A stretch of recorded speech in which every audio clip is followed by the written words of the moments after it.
Eleições 2022. E neste domingo, o Partido Liberal realiza a convenção nacional que vai oficializar a candidatura de Jair Bolsonaro à reeleição. Sobre as expectativas para o evento no Rio de Janeiro e para o início da campanha, vamos conversar a partir de agora com o senador Flávio Bolsonaro, do PL do Rio de Janeiro, a quem eu agradeço demais pela participação. Seja muito bem-vindo, senador. Boa noite, Daniel. Boa noite, Fabi. Boa noite a todos que nos assistem. Uma grande honra estar com vocês mais uma vez. Perfeito, muito bom. Para começar a entrevista, eu gostaria justamente de escutá-lo em relação à expectativa para esse evento de amanhã, que irá oficializar a candidatura de Jair Bolsonaro à reeleição, presidência da República. Gostaria de saber se esse roteiro já está pronto, o que o presidente deve destacar, deve relembrar os feitos desse mandato ou apontar para um eventual segundo mandato. Chapas e nomes nos estados também serão divulgados, publicizados. O que a gente deve esperar aí desse grande evento amanhã no Maracanãzinho? A expectativa é gigantesca e maravilhosa, tendo em vista, inclusive, o que foi hoje a participação do povo do Espírito Santo, lá em Vitória, onde o presidente Bolsonaro esteve, com dezenas de milhares de pessoas nas ruas, carregando o presidente Bolsonaro nos ombros. Então a gente espera amanhã no Maracanãzinho, a partir das 11h22, mais uma vez o presidente Bolsonaro sendo aclamado durante a nossa convenção como candidato oficial do PL à presidência da República. Eu acho que vai ser uma grande oportunidade, eu vou falar da minha cabeça, tá? Porque o presidente Bolsonaro, nesse momento, ele deve estar preparando o que ele exatamente vai dizer, qual vai ser a sua mensagem precisa para amanhã no Maracanãzinho, mas eu acredito que vai ser uma grande oportunidade que ele possa mostrar as coisas excepcionais, os números fantásticos que o governo conseguiu apresentar nesses 3 anos e meio, considerando que tivemos pandemia e guerra na Rússia com a Ucrânia. Ainda assim, números muito, mas muito maiores e muito melhores do que os governos passados.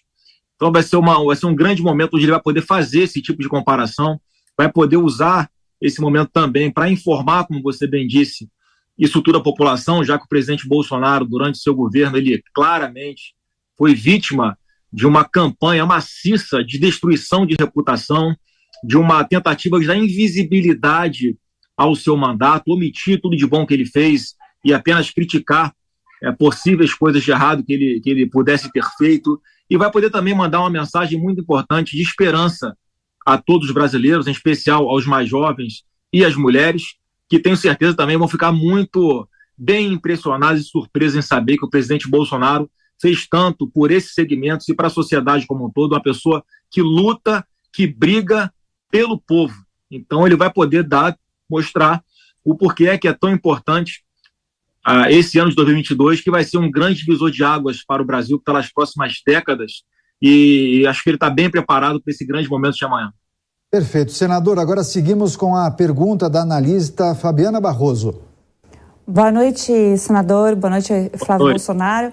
Eu gostaria de saber o seguinte: nós estamos acompanhando os outros eventos dos outros candidatos, os outros candidatos estão fazendo aquela chamada propaganda eleitoral negativa, então mirando no presidente Bolsonaro em criticá-lo. O presidente Bolsonaro fará o oposto, a propaganda eleitoral positiva, pelo que eu vi nas suas falas. Vai falar do que ele fez, do que ele pode fazer ao Brasil. É isso mesmo? Eu sei que ele não segue muito protocolos, mas pelo menos é essa a tentativa?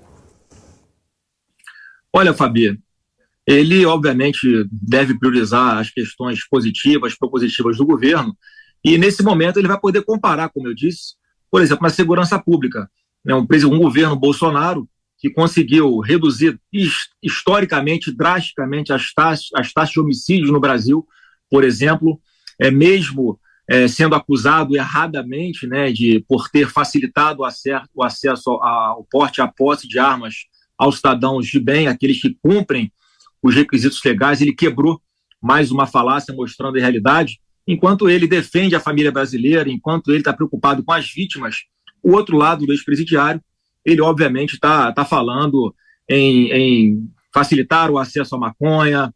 Temos aí líderes de facções criminosas dizendo que na época do PT eles tinham um diálogo com o governo federal e agora com Bolsonaro não tem mais. Então acho que a população vai ter acesso cada vez mais a esse tipo de discussão, Fabi, e não tem como ele não falar, eu acredito, comparando esses números do nosso governo com os governos anteriores, ele não tem como deixar de comparar. Eu não sei em que nível ele vai vir ali na sua fala com relação às agressões que ele vem sofrendo, injustas e falaciosas e mentirosas.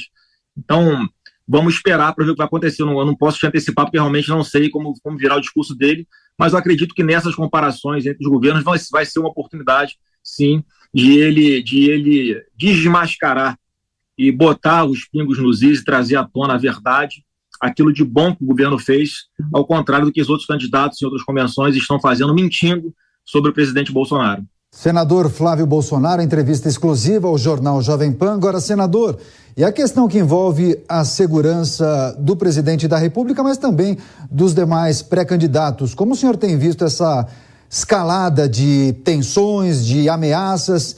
Eu lembro também que o TSE criou um grupo de trabalho justamente para analisar a situação que envolve violência nas eleições. O ex-presidente Lula já admitiu estar usando colete à prova de balas quando tem eventos ao ar livre. Imagino que essa questão seja muito importante para a equipe de campanha de Jair Bolsonaro. Ele tem uma segurança especial por ser presidente da República, mas eu acho que essa situação, esse esquema de segurança será reforçado a partir de amanhã, né? Quando a campanha começar de fato, né?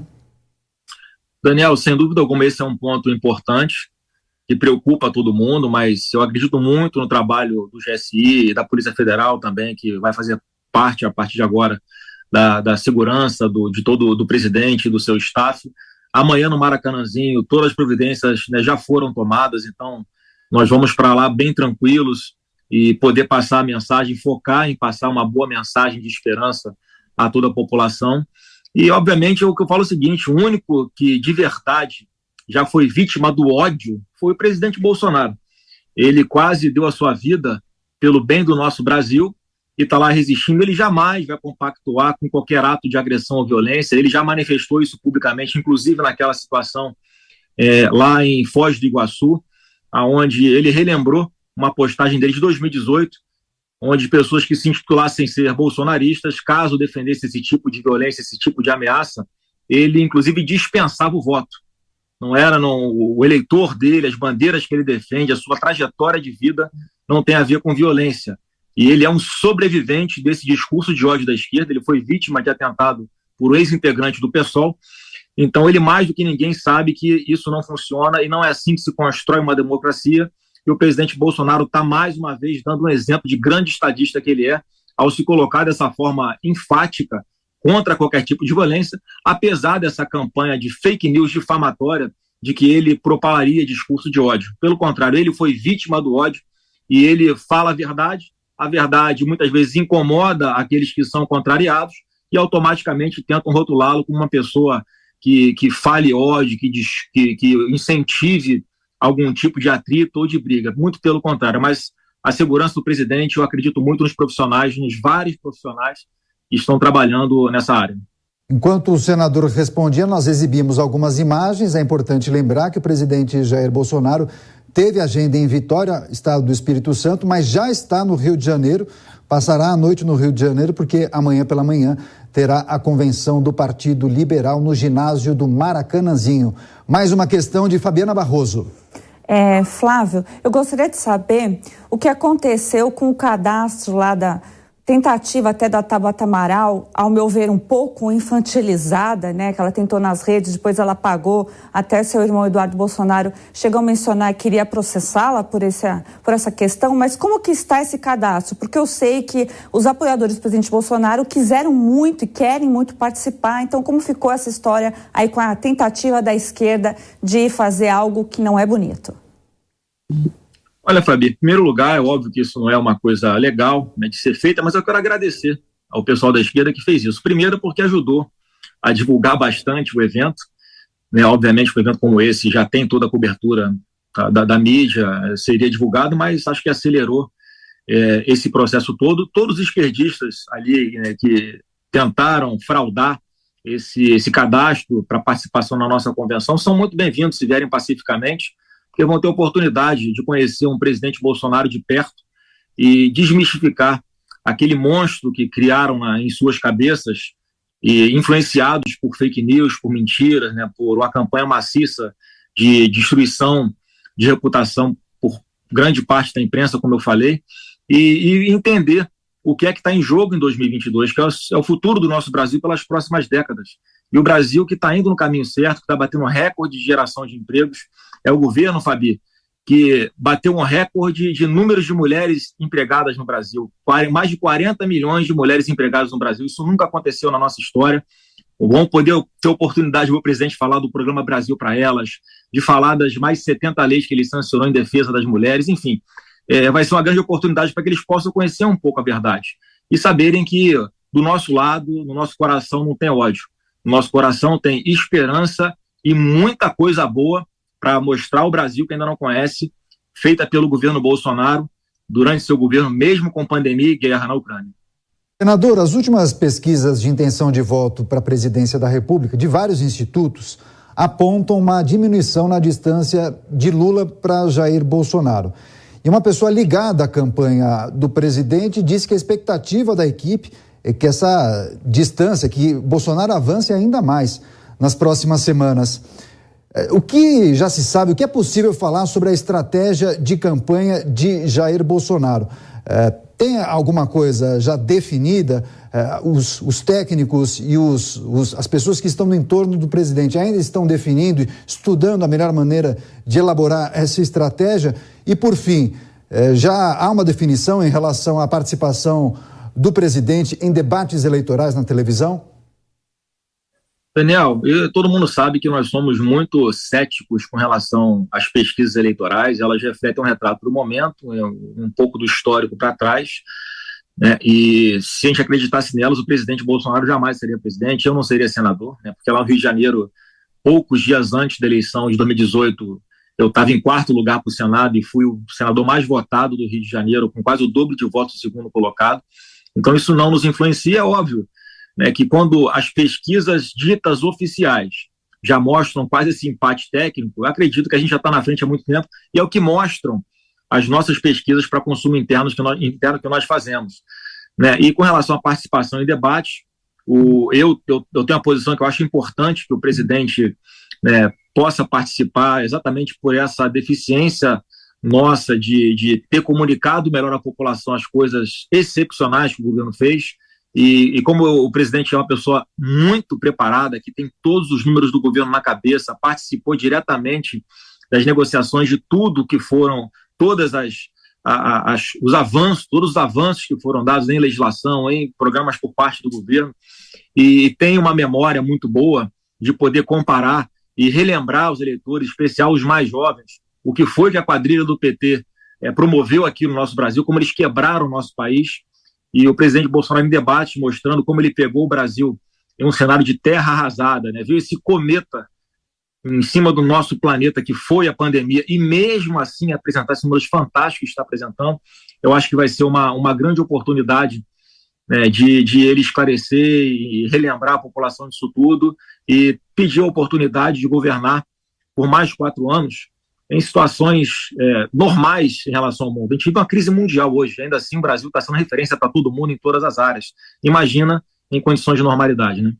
Senador, a gente precisaria encerrar. Desde já eu quero agradecer o tempo que o senhor reservou na sua agenda aqui para a Jovem Pan News, mas eu preciso tratar daquela reunião que o presidente fez com embaixadores. Teve uma grande repercussão, muitas pessoas, lideranças, políticos, juristas e até cidadãos se manifestaram nas redes sociais criticando o posicionamento de Jair Bolsonaro, o fato de ele criticar ou questionar o processo eleitoral, a lisura do processo eleitoral há meses das eleições. Há quem tenha dito e colocado até nas redes sociais que já seria uma desculpa para uma eventual derrota. Há quem tenha falado em golpe, possibilidade de golpe. Como o senhor rebate essas críticas que o presidente recebeu após a realização dessa reunião? Foi um linchamento público, do meu ponto de vista, injusto, porque o presidente Bolsonaro nada mais fez do que pedir transparência e mais segurança nas eleições. Todo o trabalho que tem sido feito aí, a convite do TSE por parte das Forças Armadas, é para dar mais uma camada de proteção ainda sobre o processo eleitoral. Eu te pergunto, quanto você acha que os bancos, por exemplo, gastam com segurança cibernética para impedir invasões nas contas de seus clientes? Né? Quantos bilhões? Né? Se o sistema do TSE é tão bom, acho que eles estão perdendo dinheiro, contrato o sistema do TSE e vão economizar dinheiro que o sistema bancário passa a ser inviolável. Então eu fico assim realmente muito angustiado em ver essa postura do TSE de resistir de uma forma, eu acho até covarde, porque de fazer transformações sugeridas por técnicos, os maiores especialistas em tecnologia do Brasil que estão falando, Daniel. São pessoas formadas no IME, no ITA, que estão dizendo que há pontos de vulnerabilidade. Então, por que o TSE não acata? Isso é algo que gera ainda mais desconfiança por parte de milhões de brasileiros.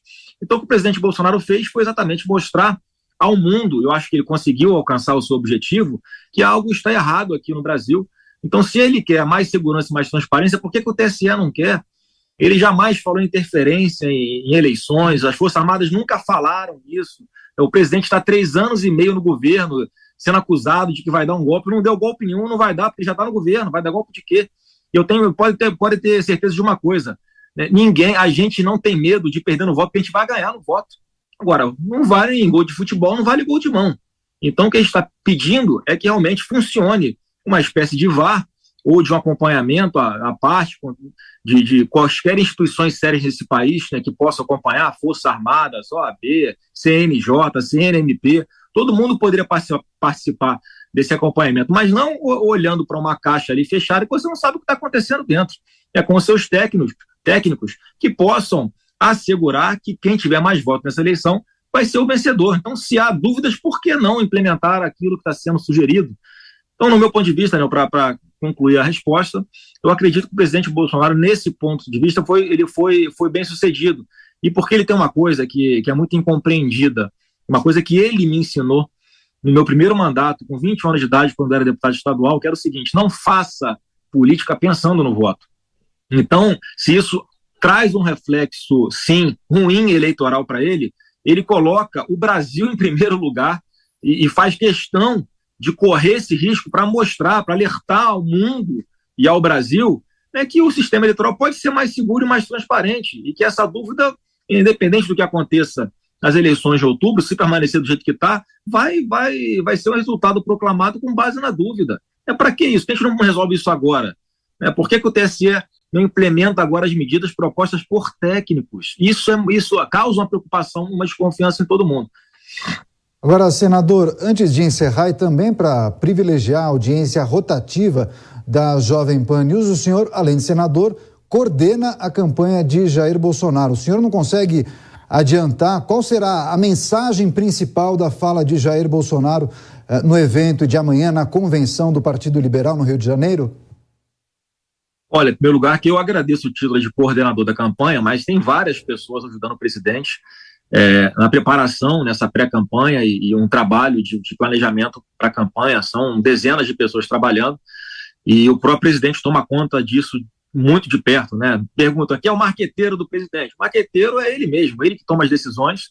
Esse grupo grande que existe preparando as coisas levam as situações para ele e ele dá o norte que quer dar, ele comunica do jeito que achar melhor, e assim vai ser com o discurso dele amanhã, Daniel.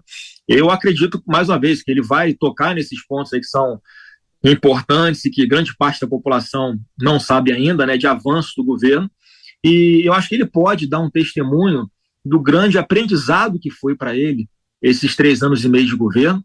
Ninguém nasce sabendo ser presidente, ele acertou infinitamente mais do que possa ter errado, e quando ele errou, não tenho dúvida que ele errou tentando acertar, que ele pode ter errado se preocupando com a saúde do povo brasileiro, mas garantindo a todos o acesso à saúde, garantindo a todos, né, que ali o governo federal ia fazer a sua parte, na pandemia em especial, né, se não fosse o repasse dele aos estados e municípios de mais de 70 bilhões de reais, Daniel, pode ter certeza que todos os servidores públicos do Brasil, servidores públicos municipais, estaduais e federais, ficariam sem salário, não teriam 13º, e isso foi possível por causa da grande responsabilidade fiscal que o governo teve desde o seu primeiro dia, né, de governo.